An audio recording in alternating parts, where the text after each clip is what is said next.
Bienvenidos a Historia de Nuestros Santos, un espacio creado para acercarte cada día la vida del santo que la Iglesia celebra.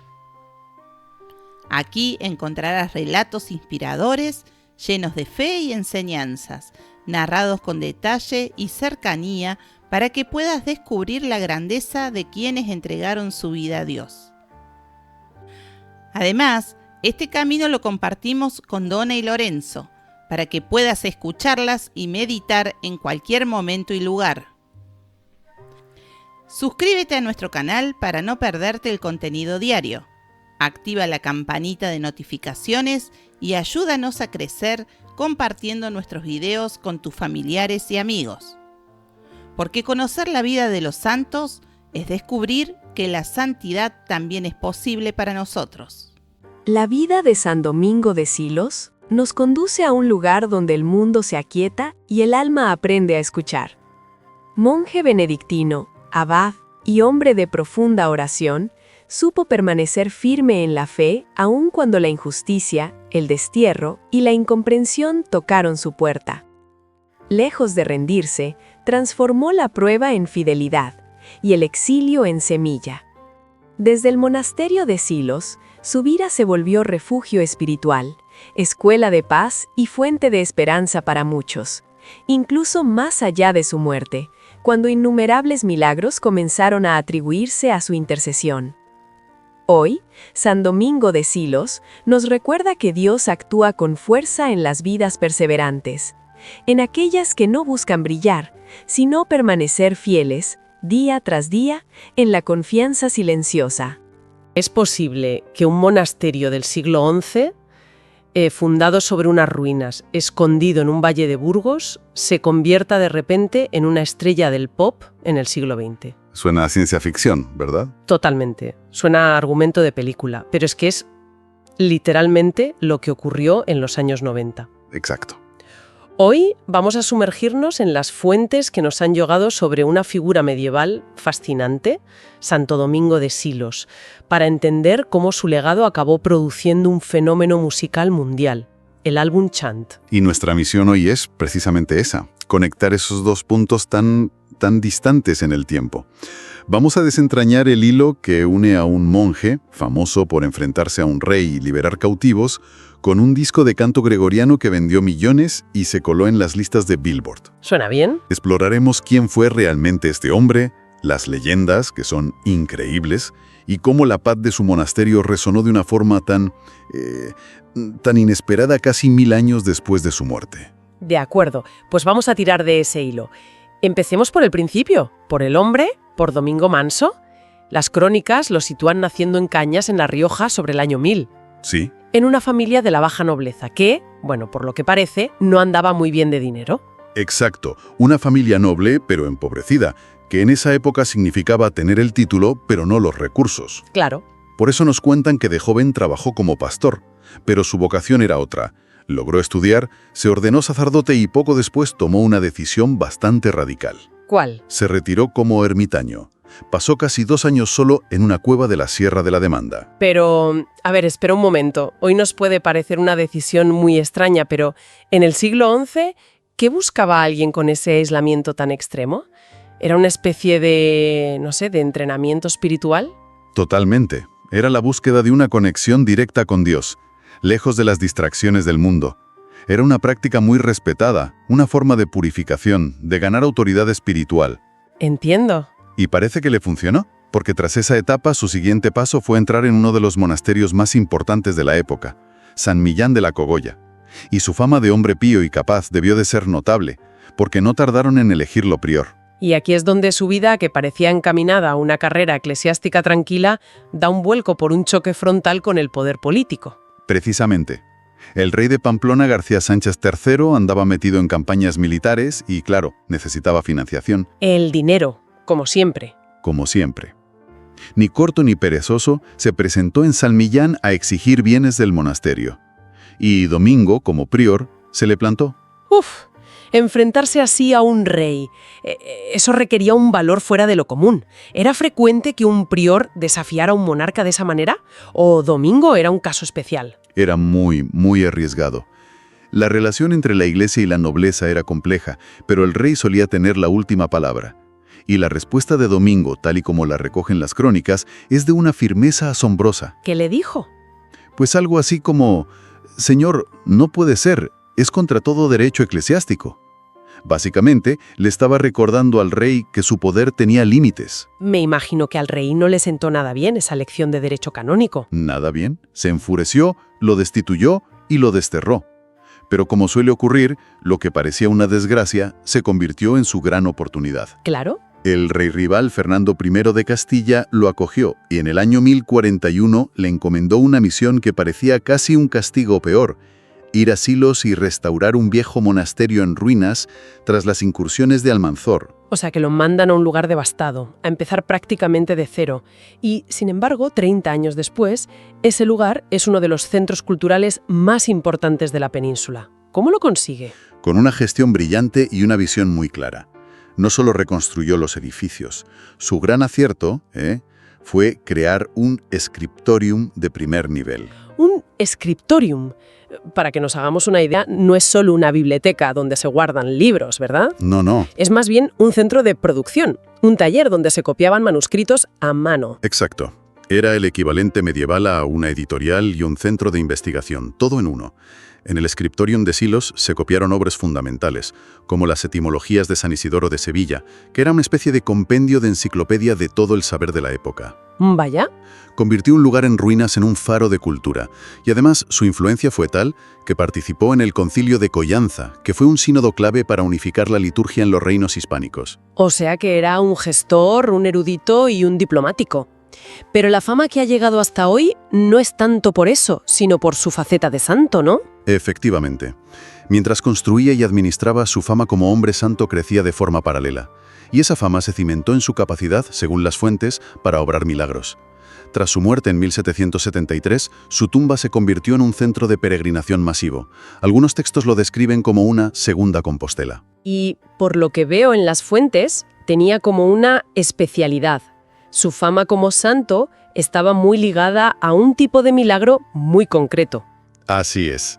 Se le consideraba un santo taumaturgo, o sea, obrador de milagros, pero con una especialización muy clara: la liberación de cautivos cristianos en manos de los musulmanes. Algo muy necesario en ese contexto, claro. Fundamental. En plena Reconquista, esta era una de las mayores angustias de la sociedad. La leyenda le atribuye la cifra asombrosa de hasta 13.000 liberaciones. 13.000. Pero bueno, esa cifra es... ¿debemos tomarla al pie de la letra o tiene un significado más simbólico? Probablemente simbólico. En la hagiografía, los números a menudo se usan para magnificar la virtud o el poder del santo, no como un dato estadístico. Lo importante no es la cifra exacta, sino la idea que transmite. Su poder era inmenso. ¿Y de toda esa fama, hay algún milagro en particular que destaque, uno que se convirtiera en su gran éxito, por así decirlo? Sin duda. El milagro del arca es la historia más famosa y la que mejor muestra cómo se construían estas leyendas. A ver, cuenta. La primera versión que conocemos es del siglo XIII. Narra la historia de un señor musulmán de Granada que está harto de que, por intercesión de Santo Domingo, sus cautivos cristianos se escapen. Así que con el último que le queda, decide tomar medidas extremas. ¿Qué hace exactamente? Lo mete en un arca de madera, la cierra, pasa una cadena por debajo y la clava al suelo con una estaca de hierro. Y por si fuera poco, se acuesta a dormir encima del arca. Vaya, una seguridad a prueba de fugas, en teoría. En teoría, claro. ¿Y qué pasa? ¿Qué pasa? Que el poder del santo es mayor que cualquier cadena. A la mañana siguiente, el captor se despierta y descubre, atónito, que no está en su casa de Granada. Ha sido transportado durante la noche, junto con el cautivo, el arca y las cadenas, hasta Priego, que ya era territorio cristiano. La imagen es increíble. El carcelero se despierta y de repente está en territorio enemigo, con su prisionero al lado. Es casi cómico, ¿no? Se convierte en testigo forzoso del poder del santo. Esa es la clave. El milagro no solo libera al cautivo, sino que humilla al captor. Es una historia con una carga propagandística muy potente para la época. Ya. Pero lo más interesante es que la historia no se queda ahí. Está viva, evoluciona. ¿A qué te refieres? Las fuentes muestran cómo va cambiando con el tiempo. Exactamente. Damos un salto al siglo XV y nos encontramos un frontal de altar pintado que representa esta misma escena, pero el artista ha añadido nuevos personajes. Junto al señor musulmán que duerme sobre el arca, ahora hay un perro y un gallo. Ah, mira. El relato original no los mencionaba para nada. La leyenda está creciendo, se está adornando. Y la cosa no para ahí, porque en el siglo XVII la historia recibe otra vuelta de tuerca, ¿no es así? Así es, de la mano de un monje del propio monasterio, Gaspar Ruiz de Montiano. Él recoge una tradición local de Silos y la fusiona con el milagro. Resulta que en el monasterio criaban una raza muy particular de gallinas blancas, famosas por ser increíblemente mansas. ¿Y qué tiene que ver con el milagro? Pues que la nueva versión, la de Montiano, explica el origen de estas aves. A ver, ¿cómo lo hace? En su relato, el señor musulmán no solo se acuesta sobre el arca, sino que para tener una alarma extra, coloca junto a él un gallo y una gallina. El resultado es el mismo transporte prodigioso, pero con más pasajeros. El captor, el cautivo, el arca y las dos aves aterrizan todos juntos en la iglesia del monasterio. No me digas. Y esas aves serían las antepasadas de las famosas gallinas blancas del monasterio. O sea que tenías estas gallinas legendarias, casi sagradas, paseándose por el comedor. Me parece un detalle maravilloso. Uno de los relatos dice que acudían a comer con los monjes. Así es, una tradición que según las crónicas perduró al menos hasta 1736. Pero aquí es donde, al mirar otras fuentes, descubrimos algo fascinante. ¿El qué? Silos no tenía la exclusiva de este tipo de milagro. La estructura narrativa, un cautivo liberado de un arca, es un patrón que se repite. Encontramos un milagro casi idéntico atribuido a la Virgen de Guadalupe y otro muy similar a la Virgen del Camino en León. O sea que la historia era tan buena que otros santuarios la tomaron prestada. O más bien que existía un arquetipo, una plantilla de milagro que era muy popular y efectiva, y diferentes centros de peregrinación la adaptaron, vinculándola a su santo local. Es un ejemplo perfecto de cómo las historias de fe viajan y mutan. Bien, hemos visto al hombre, al gestor y al santo milagroso, pero su influencia va más allá. Hay una conexión sorprendente con otro de los grandes santos de la historia de España. Sí, con Santo Domingo de Guzmán, el fundador de los dominicos. La tradición es muy conocida. Se cuenta que su madre, la beata Juana de Aza, no podía tener hijos. Desesperada peregrinó a la tumba de Santo Domingo de Silos para pedirle el milagro. Y el santo se le apareció en sueños, ¿no es así? Eso dice la leyenda. Se le apareció y le reveló que el hijo que concebiría sería como un perro con una antorcha en la boca que incendiaría el mundo con la predicación. Un símbolo potentísimo. Potentísimo. Y que dio lugar al juego de palabras dominicanes, los perros del Señor, como se conoce a los dominicos. En agradecimiento, Juana de Aza le puso a su hijo el nombre de Domingo. Y de fundador de órdenes religiosas a protector de la realeza. Hay otra tradición fascinante que conecta a Silos con la corola. La del báculo del santo. El báculo de Avellano, de Santo Domingo, conservado como reliquia, adquirió fama de proteger a las mujeres en el parto. La costumbre era tan fuerte que, cuando una reina de España iba a dar a luz, se enviaba el báculo a la corte. ¿En serio? Sí, para que estuviera presente en la habitación. Esta práctica se mantuvo durante siglos, hasta la llegada de la Segunda República en 1931. Vaya cambio de especialidad, ¿no? De redentor de cautivos a protector de partos reales. Desde luego. Y de protector de reinas a estrella de las listas de éxitos. Damos un salto de gigante hasta los años 90 para volver a nuestro punto de partida. El álbum Chant. ¿Cómo es posible que de repente un disco de cantos monásticos se convierta en un fenómeno de masas? A ver, si conectamos esto con el panorama cultural de la época, tiene más sentido. Los años 90 vieron una explosión de la música New Age y la llamada World Music. Había un hambre de sonidos espirituales, de música que se sintiera atemporal, auténtica.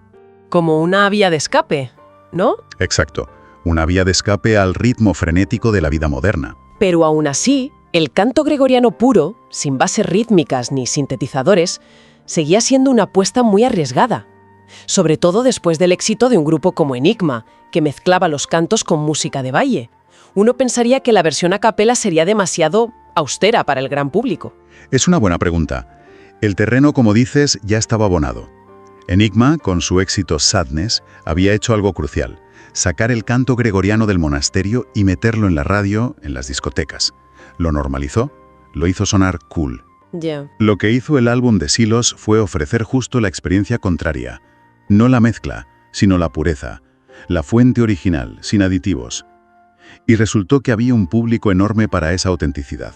Y lo increíble es a quién le llegó, ¿no? No era solo un público nicho de música clásica o religiosa. Para nada. Lo fascinante, y los artículos de la época lo reflejan muy bien, fue la diversidad del público. Lo compraban jubilados que buscaban paz, padres jóvenes que lo ponían para calmar a sus bebés, Incluso adolescentes. y hasta adolescentes que lo usaban como música de fondo para estudiar. Se convirtió en una especie de antídoto sonoro universal contra el estrés. La gente no necesitaba entender el latín. La música transmitía una sensación de calma que era universal. Mientras tanto, me imagino a los monjes en Silos siguiendo con su rutina de siglos, ajenos a que se habían convertido en un fenómeno mundial. Tina de ora et labora, reza y trabaja. Claro. De hecho, en un giro muy del siglo XXI, ahora ofrecen experiencias monásticas para laicos que buscan un retiro espiritual. Gente que quiere probar un poco de esa paz que cautivó al mundo a través de un CD. Es un viaje increíble. Hemos empezado con un monje del siglo XI que se enfrenta a un rey por defender su monasterio. Lo hemos visto convertirse en un redentor de cautivos, protagonista de milagros con arcas voladoras y gallinas mansas. Sí, sí. Y hemos terminado viendo cómo la paz de ese mismo monasterio, capturada en una grabación, se convirtió casi por accidente en la banda sonora de los 90 para millones de personas. Y esto nos deja con una reflexión final. Volviendo a ese milagro del arca. Las fuentes nos muestran que la historia no era única de Silos, sino que fue adoptada y adaptada. Ya. El gran aprendizaje aquí no es solo que el milagro ocurrió, sino que la historia misma era un bien muy valioso. Era tan poderosa que diferentes comunidades, en esencia, la copiaron y pegaron sobre sus propios santos. Claro. Y esto plantea una pregunta interesante sobre la naturaleza de las leyendas. ¿Será que las más exitosas son las que son en cierto modo de código abierto? Aquellas cuya estructura es tan potente que pueden ser reutilizadas una y otra vez para dar esperanza. Es un recordatorio de que las historias que de verdad importan, nunca dejan de viajar. Espero que hayas disfrutado conocer más sobre su vida y legado tanto como yo disfruté compartirlo contigo. Si te ha gustado este video, no olvides suscribirte a nuestro canal Historias de Nuestros Santos. Es totalmente gratis y tu apoyo nos ayudará a seguir creciendo y trayéndote más historias inspiradoras. Activa la campanita para no perderte ningún video y deja tus comentarios abajo. Gracias por estar aquí y hasta la próxima.